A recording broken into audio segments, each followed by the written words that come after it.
During a space shuttle launch at Space Tech Corporation, Ava turned to Mr. Sato, her voice tense as she informed him, "We have a problem." Sato, concerned, asked what was wrong. Ava explained that one of their space shuttles had launched unexpectedly. Sato was stunned, trying to grasp how such a situation could have occurred. Ava replied, "I'm not sure, sir. There shouldn't have been anyone in the launch room except." Her voice trailed off, and Sato's eyes widened in realization. "Oh no, this is not good," he said, his tone laced with alarm. "Those were only prototypes. They haven't been tested yet. Do you know where it's headed?" Ava nodded, her expression grave. "According to the coordinates, it's heading to a planet called Ogore." Sato quickly composed himself and said, "Okay, put me in touch with Kenji. There should be a hologram phone aboard the shuttle." Meanwhile, on the alien planet Ogore, Kenji's space shuttle began to fail, heating up as it plummeted toward the unknown terrain below. The impact was severe, and the once imposing shuttle was reduced to a shattered wreck. Kenji shouted in frustration, but then, taking a deep breath, he muttered, "Well, at least I landed." Glancing around at the damaged shuttle, he frowned. "But from the looks of it, I'm not sure if I'll be able to return home." Just then, the onboard voice interrupted, announcing, "You have successfully landed on planet Ogore." Kenji lay on the cold, hard floor of the dimly lit cave, his body aching from the crash. As he tried to gather his thoughts, a sense of unease crept over him. He wasn't alone. "Planet Ogore, right?" he murmured to himself, trying to make sense of the situation. "I've never heard of this place. I just hope I don't run into any aliens." Inside the cave, Kenji heard distant voices echoing through the darkness. "Another spaceship has crashed nearby," one voice said, the words sending a chill down his spine. Its enigmatic occupants have yet to be revealed. Kenji's heart raced as he realized he wasn't the only one stranded on this strange planet. The stage was set for an unexpected adventure on the mysterious planet Ogore.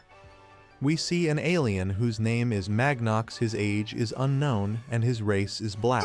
An unknown extraterrestrial species. Magnox conversed with a figure visible only through a reflective surface, who appeared to be his master. "I made it to planet Ogore," Magnox reported. "I am on my way to retrieve the Guardia Saber." His master's voice crackled with anticipation. "Good. I've been waiting for centuries to get my hands on it." The master continued, his voice filled with grim satisfaction. "No one will be able to stop me once I have the Guardia Saber." Magnox responded with respect. "Yes, master. It has been a legend for years. I never knew such a formidable weapon existed." The master commanded, "Retrieve it at all costs." Magnox acknowledged, "I am on it. I've heard there are ogres here that protect the weapon, but they shouldn't be a problem for me or my crew." The scene shifted to Kenji, who muttered to himself, "There must be a way out of here. Perhaps I can locate someone who can repair my ship, or I'll be stuck here forever." Suddenly, he heard footsteps approaching. He turned to see two green goblins emerging from the shadows, their faces menacing and filled with an ominous threat. Kenji, trying to summon his courage and become a hero, found himself overpowered when an ogre grabbed him by the neck, causing him to fall unconscious. The goblins soon approached Magnox and reported, "We see two ogres ahead." Intrigued, Magnox followed them to the scene. Upon seeing Kenji, he mused, "Fascinating. This looks like a person. What is a human doing all the way out here?" Magnox's gaze fell upon a stone lying next to Kenji. "This must be the Guardia Saber," he concluded. "I suppose he came here looking for it as well, and was defeated by the ogres. That is what I would expect from a weak human." The goblin asked Magnox, "Are you sure that's everything, Captain?" Magnox replied confidently, "Yes, it has to be. It matches the description exactly. A long, stick-like spheroid with strings attached at its top. Only someone with strength can activate its true power, so we must obtain it and deliver it to the master." The goblin then instructed everyone to depart. As they prepared to leave, Magnox thought to himself, "This was much easier than I expected. It seems this pitiful human did all the work for me." Kenji slowly opened his eyes, groaning as he tried to make sense of his surroundings. "What happened?" he muttered, his mind still foggy. "The last thing I remember was fighting those hideous monsters, but they seem to be gone now. I wonder what occurred." His eyes darted around the cave, suddenly recalling something crucial. "What happened to my mop?" he exclaimed in alarm, realizing it was nowhere to be seen. Suddenly, Kenji noticed something unusual on the floor and was shocked to see it. "What is this?" he wondered aloud. "Wait, is that my mop? I'm not sure why it's glowing like that, but it certainly looks like it." Curious, Kenji approached the glowing object and saw something familiar encased in ice. As the ice block began to dissolve, Kenji reached out and grabbed the mop. The moment he touched it, he felt a series of strange sensations coursing through his body, as if the mop was resonating with a power he couldn't quite understand. Kenji grasped the mop, exclaiming, "Wow! What is this strength I'm feeling?" The threads of the mop began to glow with a green electric aura, extending for about 10 feet or more. "What have these monsters done to my mop?" he wondered aloud. Realizing he didn't have time to dwell on it, Kenji focused on the task at hand. He noticed his strength and speed increasing dramatically as he effortlessly stacked the defeated ogres. "I haven't felt this fantastic in years," he marveled. "Wow, this is much easier than the last time." As Kenji moved down the cave, a piercing scream echoed through the dark halls, heightening his sense of urgency.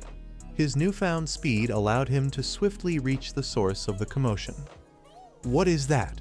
It sounds like someone is in trouble, and they need assistance," Kenji shouted. He rounded a corner and saw a new character assume, a 16-year-old princess warrior of a tiger-like race. She was engaged in a fierce struggle as goblins tried to attack her. Kenji's eyes then caught sight of another ogre holding a strange figure, a woman with red skin, cat-like eyes, and whiskers. With determination, Kenji dashed toward the ogre, mop in hand, ready to confront the threat and rescue the mysterious woman. As Kenji and the mysterious girl exchange introductions and stories, they have no idea that their fates have become entwined in a cosmic dance set against the backdrop of a planet riddled with secrets, danger, and the lingering presence of Magnox and his crew, who believe they have secured the coveted guardian saber for their malevolent master.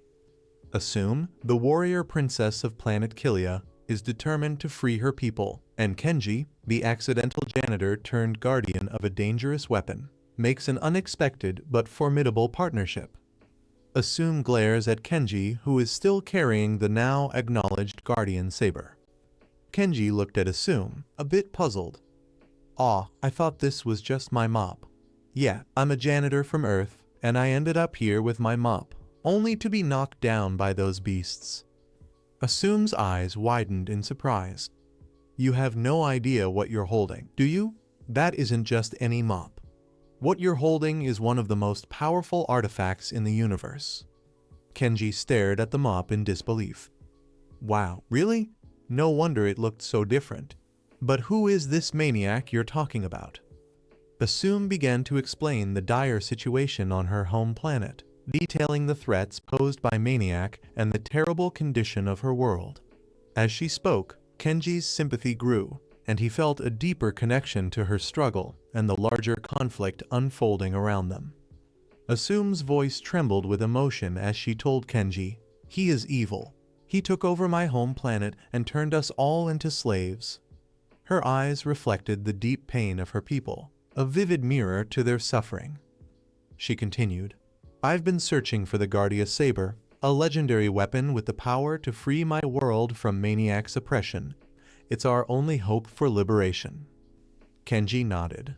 "You want this saber, right? How about you take me to your planet, and I'll give you the sword you desire." Assume's expression softened. "I managed to escape and sneak onto a spaceship. I promised my family I would get the Guardia Saber and return to save them. Deal. But we have to leave now. I'm not sure what Maniac will do if he finds out I'm gone." With urgency driving them, Kenji and Assume quickly prepared to leave, setting off on their quest to retrieve the legendary weapon and confront the looming threat. Assume uses a saber and Kenji looks shocked, but Kenji reacts. The Guardian Saber radiance alternative their path as they start on a voyage that spans galaxies and defies the odds. The friendship between the janitor and the warrior princess inspire an uprising against the terrible forces that have suggested Asuve's people as Kenji and navigate the space planet Killa. More about her past as